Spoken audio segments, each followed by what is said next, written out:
সময়ের সাথে যদি কোনো সম্পর্ক নষ্ট হয় তাহলে বুঝে নিতে হবে সে সম্পর্কে ভালোবাসা নয়, প্রয়োজন ছিল। হারানোর যন্ত্রণাটা কেবল সেই উপলব্ধি করতে পারে যে এক সময় তার খুব প্রিয় জিনিসটাকে হারিয়েছে। এমন কাউকে ধোঁকা দিও না যে তোমাকে তার জীবনের চেয়েও বেশি বিশ্বাস করে। কিছু কিছু মানুষ আছে যারা হঠাৎ করেই বদলে যায়। তারা কখনো ভাবে না তাদের এই হঠাৎ বদলানোর প্রভাব অন্য কারো জীবনে অনেক ক্ষতির কারণ হয়ে দাঁড়ায়। ভালোবাসা সবার প্রতি আসে না, যার প্রতি আসে সে মূল্য বোঝে না। ব্যর্থ তুমি নও, ব্যর্থ সে যে তোমার অবুঝ ভালোবাসাটি বোঝেনি। যে তোমাকে আঘাত করেছে তাকে ভুলে যাও, কিন্তু সে আঘাত থেকে তুমি যে শিক্ষা পেয়েছ তা কখনো ভুলো না। আমার একটা স্বপ্ন ছিল যে আমার জীবনে এমন একজন থাকবে যে আমাকে আমার মতো করে ভালোবাসবে, কিন্তু পরে বুঝলাম স্বপ্ন কখনো সত্যি হয় না।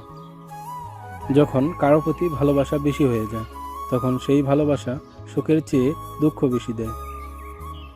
যদি কারো হাত ধরতেই হয় তাহলে সারা জীবনের জন্য ধরো।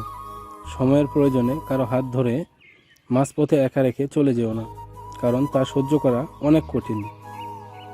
কেউ আপনাকে খুব ভালোবাসে, এটা তার মুখে শোনার থেকে বেশি আনন্দময় হয় তখন যখন আপনি তার ব্যবহারের মাধ্যমে বুঝতে পারেন আপনাকে সে অনেক ভালোবাসে। পৃথিবীতে কারো অভাবে অধিক দিন কিছুই শূন্য থাকে না। শূন্যস্থান যেমন সঠিক উত্তর ছাড়া পূর্ণ হয় না, ঠিক তেমনি সঠিক মানুষ ছাড়া জীবনে সুখী থাকা যায় না। মানুষ একা থাকলে কাঁদে না, মানুষ কাঁদে মানুষ পেলে, হয়তো হারানোর ভয়ে, নয়তো অবহেলার চাপে। একজন গোছানো পুরুষকে বিয়ে করা যতটা আনন্দের, একজন অগোছালো পুরুষকে বিয়ে করে গুছিয়ে রাখাটা তার থেকে বেশি গর্বের। দুটো জিনিসের প্রতি মানুষের সারা জীবন আক্ষেপ থেকে যায়, হারিয়ে যাওয়া মানুষ আর ফেলে আসার সময়। অর্থের টান পড়লে বোঝা যায় সবার আগে কাছের মানুষগুলো আস্তে আস্তে নিজেদের কিভাবে আড়াল করে নেয়। ডিভোর্সের পর স্বামী স্ত্রী দুজনেই জিতে যায়, হেরে যায় শুধু তাদের পেটের সন্তান। ডিভোর্স যদি দিতেই হয় সন্তান হওয়ার আগেই দিন। ভাগ্যবান তো সেই মেয়ে যার স্বামী তার খেয়াল রাখে, আর ভাগ্যবান তো সেই স্বামী যার স্ত্রী তার অনুগত। কাউকে ভুলতে গিয়ে নতুন কারো হাত ধরবেন না, এতে করে আপনিও আবার অন্যের উপর নির্ভরশীল হয়ে পড়বেন। এর ফলাফল প্রথমবারের থেকেও ভয়াবহ হতে পারে। অসুস্থ স্ত্রীর দেখভালের জন্য তাকে বাপের বাড়ি না পাঠিয়ে বরং স্ত্রীর পাশে দাঁড়াও, নিজ হাতে তাকে সুস্থ করে তোলো। তুমি হয়তো জানো না, একজন নারীর কাছে এর চেয়ে সুখের আর কিছুই হতে পারে না। ঘুম কি অসাধারণ জিনিস, যদি আসে সব কিছু ভুলিয়ে দেয়, আর যদি না আসে কত কিছু মনে করিয়ে দেয়। একটা জিনিস, চলে যাওয়া মানুষ আমাদের যতটা কাঁদায় তার থেকে বেশি কাঁদায় তার অভ্যাস। সকাল থেকে শুরু করে রাতে ঘুমানো পর্যন্ত সাথে থাকা, কাটানোর সময় কিংবা অধিকারগুলো। আমাদের মন খারাপ করিয়ে দেয় মানুষ হারানোর যন্ত্রণা যতটা হয় তার থেকে বেশি যন্ত্রণা হয় স্মৃতি কিংবা অধিকার হারানোর জন্য।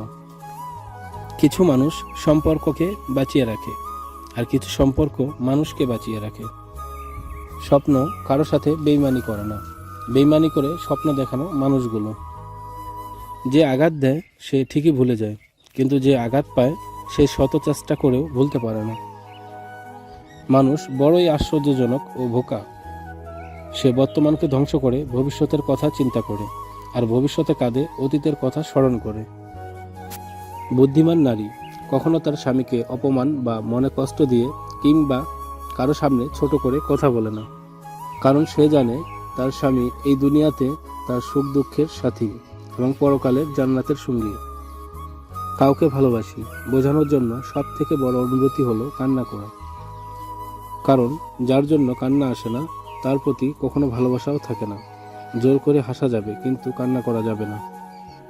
সম্পর্ক পুরনো হলে বাস্তবতার জগৎ তৈরি হয়, অবহেলা শুরু হয়, কমে যায় গুরুত্ব, বেড়ে যায় দূরত্ব। অর্ধেক দুঃখ পাই ভুল লোককে বিশ্বাস করে, বাকি অর্ধেক পাই সঠিক লোককে ভুল বুঝে।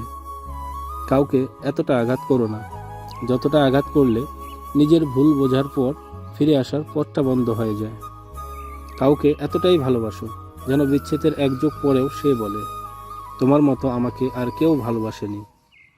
অতৃপ্ত পৃথিবীতে আর যত আয়োজন, অর্ধেক তার মিছে মায়া, বাকি অর্ধেক প্রয়োজন। আমাদের সমাজ সবসময় প্রতিষ্ঠিত কাউকে চায়, তবে কাউকে প্রতিষ্ঠিত করতে সাহায্য করবে না। কোনো কিছুতে আপনি যদি সফল হন, দেখবেন অনেকে তার অংশীদার, আর যদি ব্যর্থ হন, দেখবেন সকল দায়ভার আপনার একার। জেদ খুব ছোট্ট একটা শব্দ, যা সম্পর্কের মতো একটা বড় জিনিসকেও ধ্বংস করে দিতে পারে। যে স্মৃতিগুলো আমরা সুখের মনে করে জমিয়ে রাখি, এক সময় সেই সুখের স্মৃতিগুলোই আমাদের সবচেয়ে বেশি মন খারাপ করিয়ে দিয়ে যায়। নিজের ঘরের সমস্যা সমাধানের জন্য যদি বাইরের মানুষের প্রয়োজন হয়ে যায়, তখনই বুঝে নেবেন আপনার পরিবার শেষ হয়ে গেছে। মানুষ কোনো জিনিসের মূল্য তখন বুঝতে পারে যখন সেটা সে হারিয়ে ফেলে। চোখের পানি ফেলে কারো আপন হওয়া যায় না, যে আপন সে কখনোই কান্না করতে দেয় না। কোনো একদিন তুমিও আফসোস করে বলবে, ওর সাথে ভালোবাসার অভিনয় করে ঠকানো উচিত হয়নি। বেঈমান কখনো কাঁদে না, আর স্বার্থপর কখনো স্মৃতি মনে রাখে না। কেউ যদি তোমাকে অবহেলা করে, দোষ তার নয়, দোষ তোমার, কারণ তুমি নিজেকে তার কাছে বেশি আশা করে ফেলেছ। মিথ্যা অপবাদ দিয়ে চিরবিদায় নিলে। কিছুই বলিনি, আমি চুপ ছিলাম, কারণ সে অপরাধী আমি নই। আর প্রিয় আমার নয়, তুমি তোমার পরিবারের ভালো একজন মানুষের কাছে, যার মধ্যে মনুষ্যত্ব আছে, তার কাছে আমার সন্দেহের কারণগুলো তুলে ধরিও। তাহলে উত্তর পেয়ে যাবে সেটা অবিশ্বাস ছিল নাকি আগলে রাখা। আরে প্রিয়, তুমি তো ভালোবাসাই চিনো না। ভালোবাসার অপর পৃষ্ঠে সন্দেহের বাসা। যে সম্পর্কে সন্দেহ নেই, সেটা ভালোবাসা না, ভালো লাগা। আর ভালো লাগা ক্ষণিকের জন্য। আমার সাথে কথা না বলে যদি কেউ ভালো থাকতে পারে, তাহলে আমি তার ভালো থাকাটা নষ্ট করতে চাই না। যার জন্য ছেড়ে গেলা আমাকে, তার প্রতি খেয়াল রেখো, সে যেন ছেড়ে না যায় তোমাকে। মেয়েরা ডিভোর্সের পর দ্বিতীয় সংসারে যতটা ধৈর্য ধরে, প্রথম সংসারে তার অর্ধেক ধৈর্য ধরলেও সংসারটা টিকে যেত। বিবাহ হলো জীবনের সব থেকে বড় জোয়া। জীবনসাথী ভালো হলে জীবনটা স্বর্গ, আর জীবনসাথী খারাপ হলে পুরো জীবনটাই নরক। একটা কথা মনে রাখো, নকল মানুষের মিষ্টি কথার চেয়ে আসল মানুষের রাগী কথা অনেক ভালো। যে শহরের মানুষ চাঁদের আলো পেয়ে সূর্যকে ভুলে যায়, আর সেই শহরে তুমি আমাকে ভুলে যাবে, এটাই স্বাভাবিক। কষ্ট ছাড়া কেউ নষ্ট হয় না, আর আঘাত ছাড়া কেউ বদলেও যায় না। আমি বেঁচে থাকতে না, আমি মরে যাওয়ার পরেও আমার থেকে বেশি যদি কেউ ভালোবাসে তোমাকে, তাহলে আমিই পারমিশন দিয়ে গেলাম, থুতু ফেলে যেও আমার কবরে। কাউকে অবহেলা করলে সে কতটুকু কষ্ট পায় একদিন তুমিও বুঝবে, যেদিন তোমাকে কেউ অবহেলা করবে। ভুল মানুষটি যেতে হয় সঠিক মানুষটি আসার জন্য। গিয়ে ভালোই করেছ, যার জন্য ছেড়ে গিয়েছ। দোয়া করি সন্দেহ ছাড়া ভালোবাসুক সে তোমায় সারাটা জীবন। ভালো থেকো। মায়ার বাঁধন চ্যানেলটি সাবস্ক্রাইব করে সকলে পাশে থাকবে। আল্লাহ হাফেজ।